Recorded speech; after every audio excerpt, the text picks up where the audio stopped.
সুপ্রিয় শিক্ষার্থী, সবাইকে লিখন ইজি ম্যাথ এডুকেশনের পক্ষ থেকে শুভেচ্ছা। তো এখন আজকে আমরা গত ভিডিওর মতো শ্রেণী ষষ্ঠ বিষয় গণিত সম্পর্কে আলোচনা করব। 1.6। তো 1.6 দেখা যায় যে 22 নম্বর অঙ্কে একটি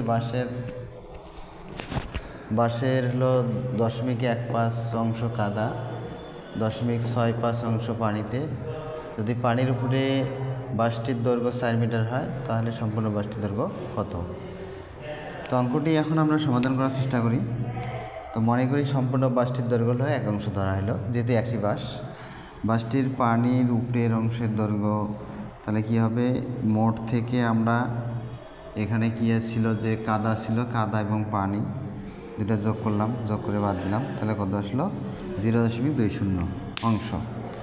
তো প্রশ্নে দেওয়া ছিল যে উপরের অংশের দৈর্ঘ্য হলো 4 মিটার। তাহলে আমরা প্রশ্ন মতে লিখতে পারি 0.20 অংশের দৈর্ঘ্য 4 মিটার। অতএব সম্পূর্ণ বাক্যাংশ অংশের দৈর্ঘ্য 4/20, তাহলে 4/20/100 কত মিটার?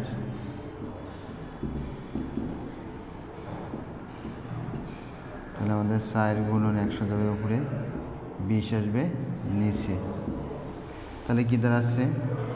20 দিয়ে কাটলে কত আসছে? 5×20 100, অর্থাৎ 4×5=20 মিটার। তাহলে সম্পূর্ণ বাঁশটির থেকে আমরা এই পানি এবং কাদার অংশটা যোগ করে বাদ দিয়েছিলাম, 1 থেকে 0.20 ছিল। তাহলে 0.20 অংশের দৈর্ঘ্য 4 মিটার, অর্থাৎ সম্পূর্ণ বাক্যাংশের দৈর্ঘ্য 4/0.20 মিটার। 4 ভাগ, তাহলে 0 উঠেছে, 2টা ঘর ছিল, 2টা শূন্য, ভাগ উল্টে গুণ। তাহলে নিচের হরটা হলো লব, লবটা হলো হর। 20 দ্বারা কাটলে 5 আসে, 4×5=20। তো আশা করি সবাই বুঝতে পেরেছ। অঙ্কটি সম্পূর্ণ দেখার জন্য সবাইকে ধন্যবাদ। এরপরে কথা হবে আবার কোনো নতুন অঙ্ক নিয়ে।